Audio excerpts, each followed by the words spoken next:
Buckeye Nation. What's poppin'? Crazy Dog coming at you on the Buckin' Crazy YouTube channel with my Ohio State Buckeyes Indiana Hoosiers Week 13 game recap. As the Buckeyes went out there against the top 5 Indiana Hoosiers who came into this game undefeated at 10-0.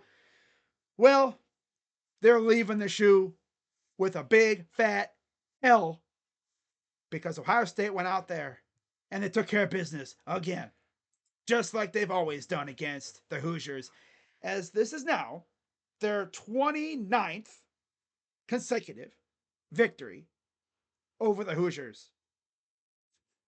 It's crazy, man. Ohio State won today by a final score. Almost said tonight. Yeah, Ohio State won today by a final score of 38-15. And now both teams are sitting at 10-1 on the season, and they both have a 7-1 conference record. Now, going into this game, I talked about how we need to get the run game going. And overall, the run game wasn't even bad. 29 carries, 115 yards, 2 touchdowns. Will Howard had the final touchdown of the game.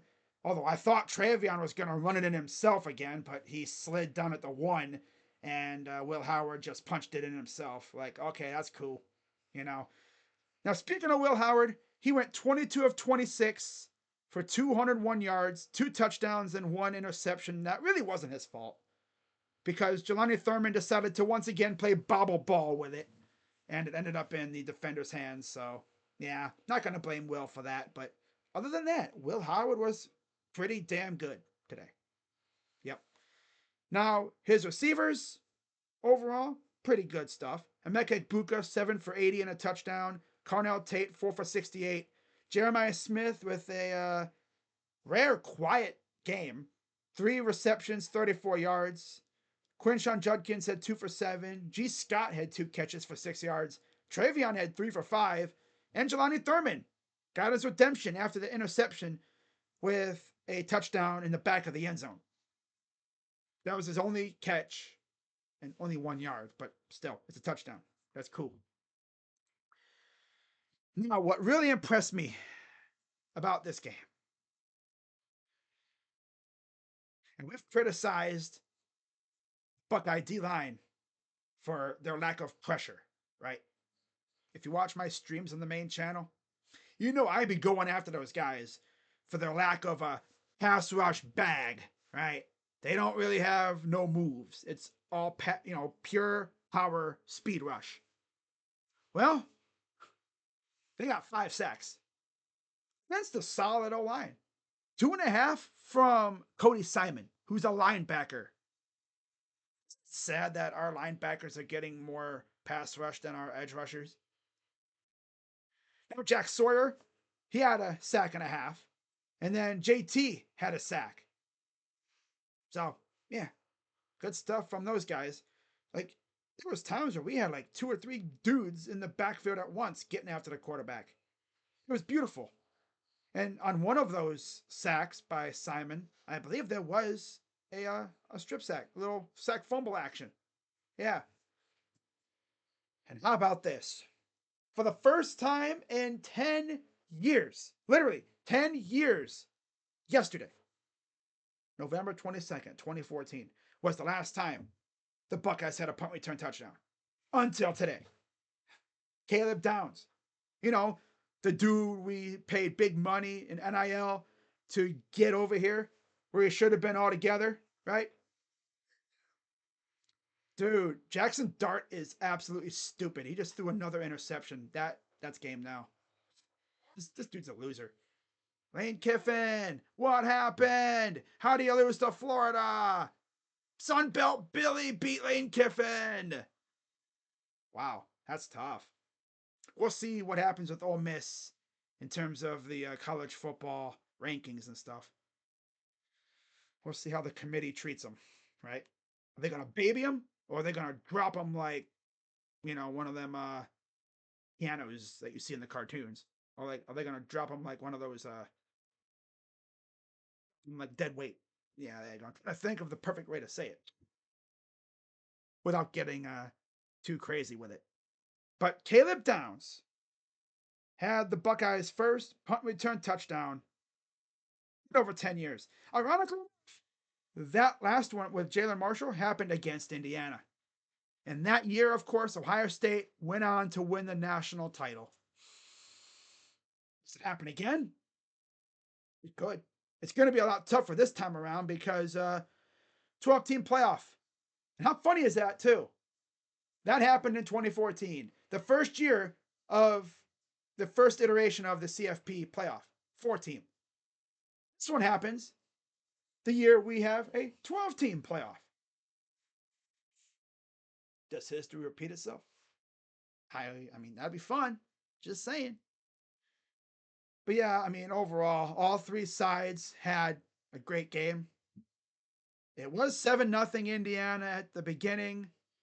I knew this was going to be a fight, but Ohio State responded with 28 unanswered points.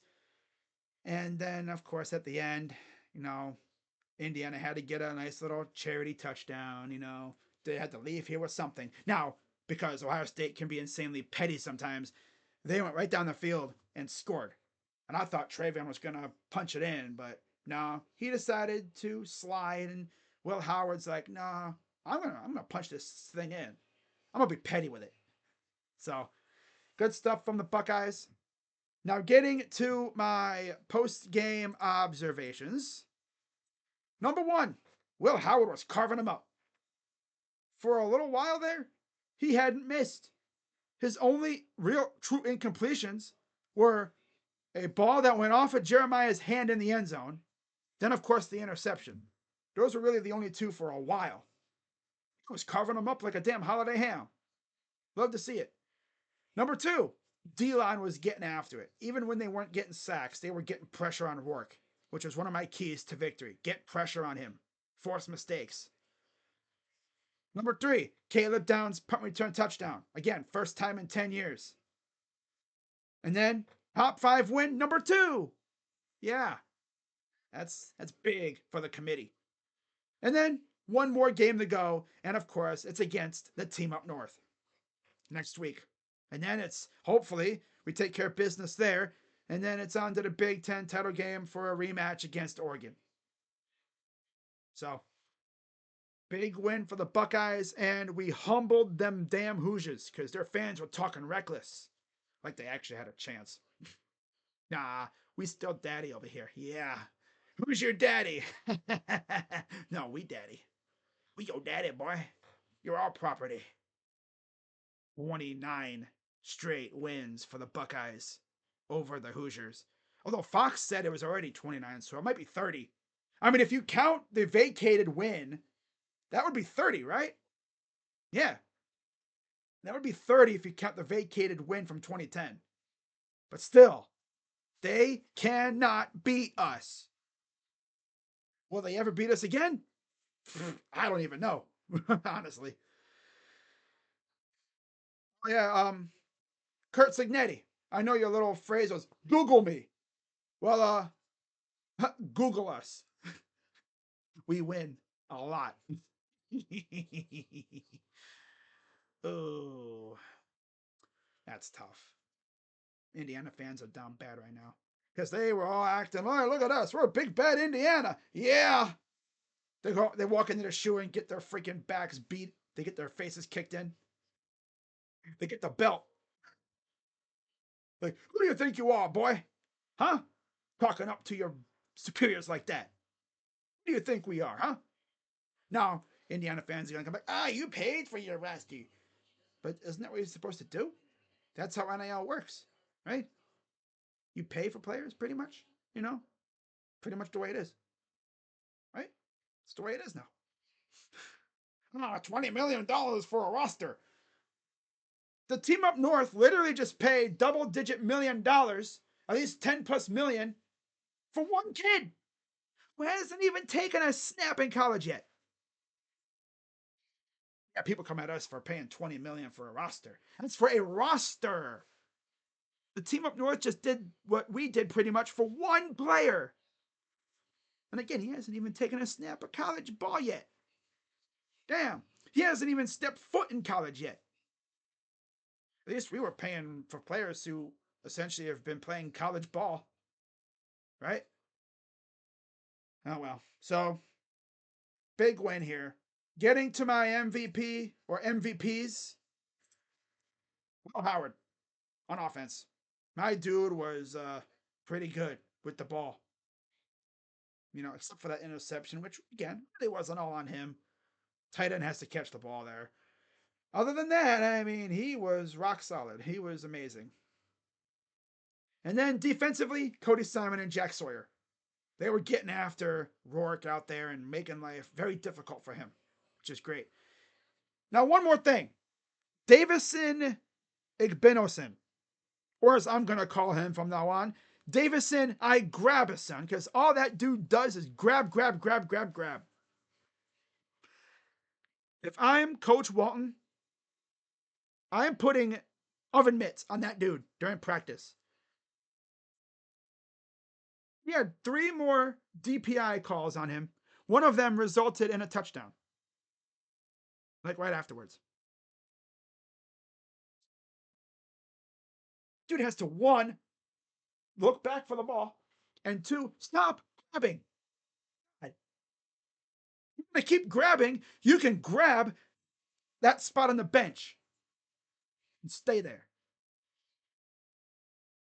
God. You can grab a freaking Gatorade holder and pass out waters and stuff to the players. If only he could stop grabbing, he'd be an amazing player. But God, man, he's got grabby hands. Forget happy feet. He's got grabby hands. Damn. Dude literally cannot cover without grabbing. Oh well. So, yeah, that's all I got for that. And believe it or not, Ohio State did get a commit a few minutes ago from a 2027 player. So I'll have a little video on that coming up here in a little bit. So keep an eye out. But yeah, that's going to wrap it up. And I will see you guys later. Go Bucks. I'm Crazy Dog. OH. IO. Yeah, we humbled them Hoosiers for sure. Bye-bye. Yeah.